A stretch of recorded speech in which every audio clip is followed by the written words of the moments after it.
Hey, this is Rory at GameCollision.com bringing you the video review for Tom Clancy's Rainbow Six Vegas 2 for the PlayStation 3 and Xbox 360. Rainbow Six Vegas came out a couple years ago for the Xbox 360, and later on the PS3, and impressed gamers with its incredible tactical gameplay as well as its brand new cover system which hadn't been previously seen in Rainbow Six games.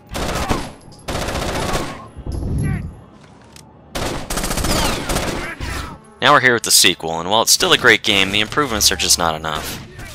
The story doesn't pick up where the first one left off. Instead, it revolves around a new character named Bishop, who you'll create. First kill goes to Bishop. Thanks. It isn't a completely separate story, though, as you'll soon find out. And without spoiling anything, let me say that it does tie up the loose ends from the first. Don't rely on your gut feeling. Think. Yeah, I know that. Don't worry. The story isn't amazing or anything, but it's interesting and will hold your attention for the duration of the game. Fuck it. The visuals in the game are pretty good. The graphics haven't been improved in the traditional sense, but they are better. Everything has been toned down and it has a cleaner look to it than before. They've sacrificed the gritty, realistic feel that the first one had, and it now has a more simple and stylized look. Some people may not like that, but I found it much more visually appealing. That said, it's still nowhere near the level that most high-profile shooters are at today.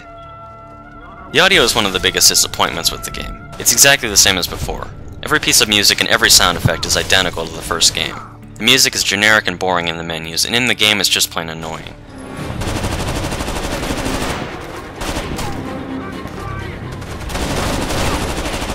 The sound effects for the guns all sound pretty similar, and they give the guns kind of a weak feel. Get your shit together, man. The gameplay features some small tweaks and additions, but it's still mostly the same. The cover system is great and allows you to pop in and out of cover quickly because it doesn't require you to permanently stick yourself to things.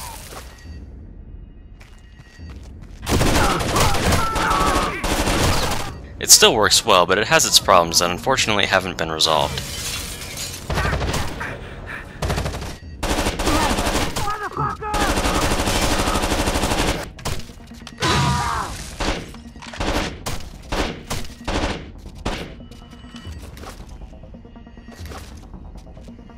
Don't give him clear shot! The combat system also works well still, but it can definitely feel outdated at times. After playing games like Call of Duty 4, the accuracy is just not what it should be, and zooming in feels just plain clunky. I'll inform Lawrence and get back to you. The weapon selection is okay. There's some new weapons that have been added, but everything still feels the same. Some guns are good and some guns suck. That's about all there is to it. The AI is one of the biggest unresolved issues with the game. You'll still have squad members that follow you around throughout the missions, but unfortunately they're completely brain dead. All they're really good for is the occasional room clearing and as bait to draw out the enemy. Go.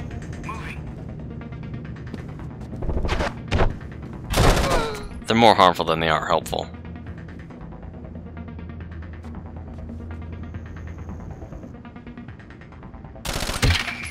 The enemies, on the other hand, are unrealistically smart. If they're in alert mode, they know where you are, even if they haven't seen you yet. They also have split-second reaction time, and if you don't crawl through certain parts of levels, you'll stick your head out momentarily and get killed.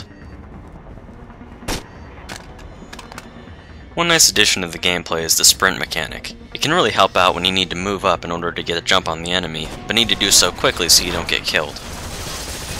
Another big addition to the game is the Aces system. What this is a point system that's split up into different categories. There's marksmanship, assault, and close quarter battle. Pulling off a kill in a certain way will get you points for one of these categories, and leveling up a category will get you a nice bonus, like armor, weapons, and XP. Speaking of XP, another nice change is that you'll now be able to gain XP while playing the single-player modes. In the first Rainbow Six Vegas, not gaining XP while you play the campaign mode kinda made the whole thing seem like a waste of time, so this gives you some incentive to get through it. These changes are nice, but unfortunately you'll still find yourself wishing they made more improvements in some obvious places. It's disarmed. The story mode is unfortunately pretty short, and there's not much to it. The online is once again the biggest part of the game. It's the same as before. There's team deathmatch, attack and defend, terrorist hunt, co-op story mode, stuff like that. It's all just as much fun as before, but if you played the first game, this isn't likely to get you hooked again. PS3 owners are, however, getting some pretty major improvements, as there's now a full lobby system. Co-op is still a disappointment. They've added cutscenes and checkpoint support, but that's where the good ends. They've stripped down the number of players to 2 this time, instead of 4, and the second player is still just coming along for the ride. Pardon me. Stack up.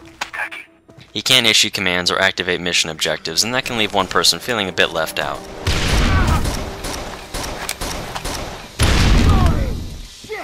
Overall, Rainbow Six Vegas 2 is still the same great game that the first one was, and some nice improvements have definitely made an impact. Unfortunately, the improvements just aren't enough. There are so many obvious little problems that seem to have just been ignored by the developers.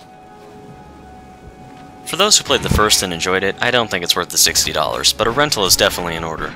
Newcomers to the series who are into slower-paced tactical shooters should absolutely pick this game up. I give Tom Clancy's Rainbow Six Vegas 2 an 8.5 out of 10. Check out GameCollision.com for the full written review.